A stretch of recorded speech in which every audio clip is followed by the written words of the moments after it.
അവധിക്കാലത്ത് ഉയർന്ന നിരക്ക് ഈടാക്കി പ്രവാസികളെ വിമാന കമ്പനികൾ കൊള്ളയടിക്കുന്നു എന്ന് ആടുജീവിതം സിനിമയടക്കം പരാമർശിച്ച് പാർലമെന്റിൽ Vadakara MP Shafi Parambil അവതരിപ്പിച്ചിരുന്നു.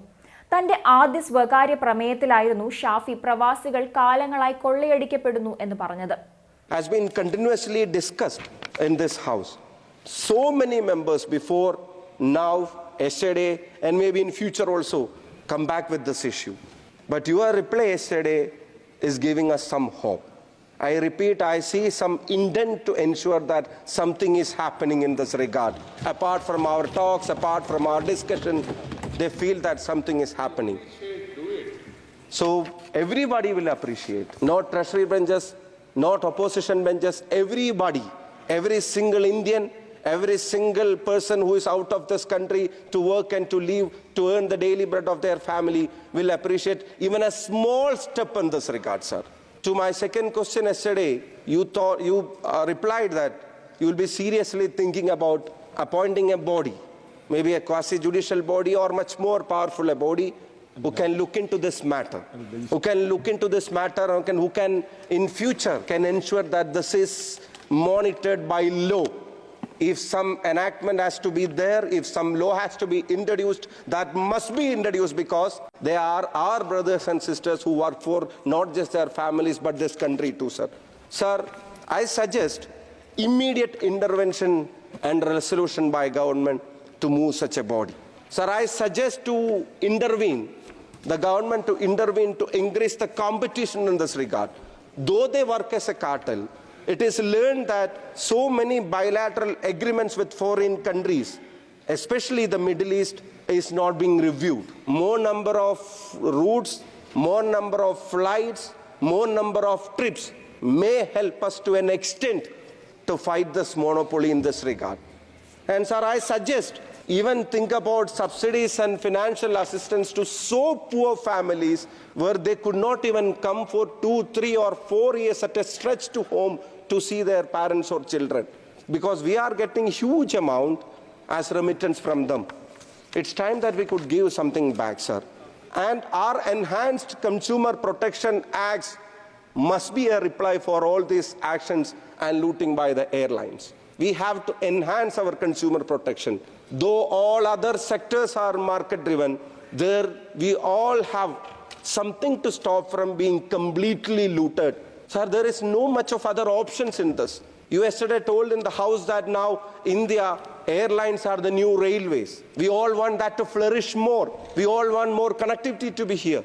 So when airlines are the new railways, it is sure that we don't allow our bus operators, we don't allow our train tickets, and we don't allow any other mode of transport like to be exorbitant like this while pricing the people.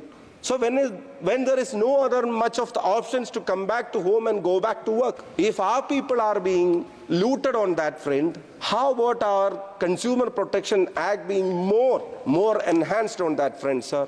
And sir, how about collaboration with host countries? We know the number of Indians working abroad. Millions and millions of people are working abroad. We know the great respect that host countries shows to our community in constructing their country, in developing their country.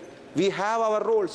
You can see Indians in every sector in all countries around us. So how about we initiating a collaboration with host nation to explain them this is what we face during the season, this is their labor force, our brothers and sisters face during this period. Sir, how about more government schemes to support them? പ്രസംഗത്തിനിടയിൽ ഇടപെട്ട speaker Om Birla ഇക്കാര്യത്തിൽ വ്യോമയാന മന്ത്രി നടപടിയെടുക്കണമെന്നും വിമാന കമ്പനികളോടെല്ലാം സംസാരിക്കണമെന്നും ആവശ്യപ്പെടുകയുണ്ടായി. Airport council ഇന്റർനാഷണലിന്റെ report പ്രകാരം ഇന്ത്യയിലാണ് വിമാന നിരക്ക് കൂടുതൽ, 41% വർധന. അതേസമയം ഗൾഫ് മേഖലയിലെ അനിയന്ത്രിതമായ വിമാന നിരക്കിനെ കുറിച്ച് അടിയന്തരമായി അന്വേഷണം നടത്തി ഉചിതമായ നടപടി സ്വീകരിക്കണമെന്ന് ഷാഫിയെ പിന്തുണച്ച് NK പ്രേമചന്ദ്രനും ആവശ്യപ്പെട്ടിരുന്നു. ഇപ്പോഴിതാ ഫ്ലൈറ്റ് ചാർജ് വിഷയത്തിൽ ലോക്സഭയിൽ ഷാഫി പറമ്പിൽ നടത്തിയ പ്രസംഗത്തെപ്പറ്റി ഫേസ്ബുക്ക് പോസ്റ്റുമായി ഇടത് സഹയാത്രികൻ പ്രേംകുമാർ എത്തിയിരിക്കുകയാണ്. ഷാഫിയുടെ പ്രസംഗം പൊളിയാണ് പക്ഷേ എന്ന തലക്കെട്ടോടെയാണ് അദ്ദേഹം പോസ്റ്റ് പങ്കുവച്ചിരിക്കുന്നത്. വളരെ വൈകാരികമായി തന്നെ നല്ല ഇംഗ്ലീഷിൽ കാര്യം പറയാൻ ഷാഫിക്ക് കഴിഞ്ഞിട്ടുണ്ടെന്ന് പ്രേംകുമാർ കുറിച്ചു. എന്നാൽ ഷാഫി പറമ്പിലാണ് ഇതാദ്യമായി ഉന്നയിക്കുന്നതെന്നോ ഇത് പരിഹരിക്കാനുള്ള ഇടപെടലുകൾ കേന്ദ്ര സർക്കാർ നടത്തുമെന്നോ സത്യസന്ധമായി വിശ്വസിക്കാൻ ശ്രമിക്കുന്നവർക്കായാണ് ഈ പോസ്റ്റെന്നും അദ്ദേഹം വ്യക്തമാക്കുന്നുണ്ട്. ഷാഫി പറമ്പിലിന് മുൻപ് ജോൺ ബ്രിട്ടാസ് ഇതേ വിഷയം സഭയിൽ ഉന്നയിച്ചിരുന്നു. ജോൺ ബ്രിട്ടാസിന്റെ ചോദ്യത്തിന് മറുപടിയായി 2022 ജൂലൈ 18 അന്നത്തെ സിവിൽ ഏവിയേഷൻ മന്ത്രി VK സിംഗ് നൽകിയ മറുപടിയും പ്രേംകുമാറിന്റെ ഫേസ്ബുക്ക് പോസ്റ്റിൽ അദ്ദേഹം ഉൾപ്പെടുത്തിയിട്ടുണ്ട്. Sir, I want to raise a very pertinent matter. As you know, the airfare has peaked and the increase has been almost 300% to 600%. It's not only with regard to the domestic routes, but especially on the international routes. Kerala diaspora in West Asian countries is getting their fingers burned owing to the soaring airfares. Many are dropping their plans to come into India. Sir, almost 4 million Malayalis are residing in Gulf countries, and most of their families are in Kerala. Because of the steep hike in the airfare, they are unable to come to Kerala. Sir, I have been requesting the Honourable Minister to regulate and put a ceiling for the airfare, and I would earnestly request him to see that some regulation is brought forward. Thank you, sir. പ്രേംകുമാറിന്റെ Facebook പോസ്റ്റിന്റെ പൂർണ്ണരൂപം ഒന്ന് നോക്കാം. ഷാഫിയുടെ പ്രസംഗം പൊളിയാണ്, പക്ഷേ പ്രവാസികളെ ദുരിതത്തിലാഴ്ത്തുന്ന ഫ്ലൈറ്റ് ചാർജ് വിഷയത്തിൽ വടകര MP ഷാഫി പറമ്പിൽ ലോക്സഭയിൽ പ്രൈവറ്റ് മെമ്പർ റെസല്യൂഷൻ അവതരിപ്പിച്ചതും അതിന് പ്രതികരണമായി സിവിൽ ഏവിയേഷൻ മന്ത്രി റാം മോഹൻ നായിഡു പറഞ്ഞ കാര്യങ്ങളും വ്യാപകമായി ചർച്ച ചെയ്യപ്പെടുന്നുണ്ട്. ഷാഫി സഭയിൽ പറഞ്ഞ കാര്യങ്ങൾ വിമാനയാത്രക്കാർ പൊതുവിലും ഗൾഫ് മേഖലയിൽ നിന്നുള്ളവർ പ്രത്യേകിച്ചും നേരിടുന്ന വലിയ പ്രശ്നങ്ങൾ തന്നെയാണ്. വളരെ വൈകാരികമായി തന്നെ നല്ല ഇംഗ്ലീഷിൽ കാര്യം പറയാനും പുള്ളിക്ക് കഴിഞ്ഞിട്ടുണ്ട്. പക്ഷേ ഇപ്പോൾ ഷാഫി പറമ്പിലാണ് ഇത് ആദ്യമായി ഉന്നയിക്കുന്നതെന്നോ ഇത് പരിഹരിക്കാനുള്ള ഇടപെടലുകൾ കേന്ദ്ര സർക്കാർ നടത്തുമെന്നോ സത്യസന്ധമായി വിശ്വസിക്കാൻ ശ്രമിക്കുന്നവരുടെ ശ്രദ്ധയിലേക്ക് രസമില്ലാത്ത ചില കാര്യങ്ങൾ. ജോൺ ബ്രിട്ടാസിന്റെ ചോദ്യത്തിന് മറുപടിയായി 2022 ജൂലൈ 18 അന്നത്തെ സിവിൽ ഏവിയേഷൻ മന്ത്രി VK സിംഗ് നൽകിയ മറുപടിയിൽ 2 കാര്യങ്ങൾ കൃത്യമായി പറയുന്നുണ്ട്. ഒന്ന്, airfares are neither established nor regulated by the government. ഞങ്ങൾക്ക് ഇതിലൊരു റോളുമില്ലെന്ന്. 2, the government does not intend to regulate airfares on international routes. ഞങ്ങൾ ഇതിൽ ഇടപെടാൻ പോണില്ലാന്ന്. ഇതേ ജോൺ ബ്രിട്ടാസിന്റെ ചോദ്യത്തിന് മറുപടിയായി 2023 ജൂലൈ 24 ഇതേ VK സിംഗ് നൽകിയ മറുപടിയിൽ 3 കാര്യങ്ങൾ ഒരിക്കൽ കൂടി തെളിച്ചു പറയുന്നുണ്ട്. 1, increase in airfares is driven by seasonality and demand supply constraints. Season നോക്കി കൂടുന്നതാണ് ഇഷ്ടമെന്ന്. 2, increase in airfare is also attributable to increase in fuel prices. ഇന്ധന വിലയാണ് മുഖ്യം ബിഗിലെന്ന്. 3, there is no proposal at present to interfere with the existing regulatory framework on airfare. ഇടപെടുന്ന കാര്യം ആലോചിച്ചിട്ട് പോലും ഇല്ലാന്ന്.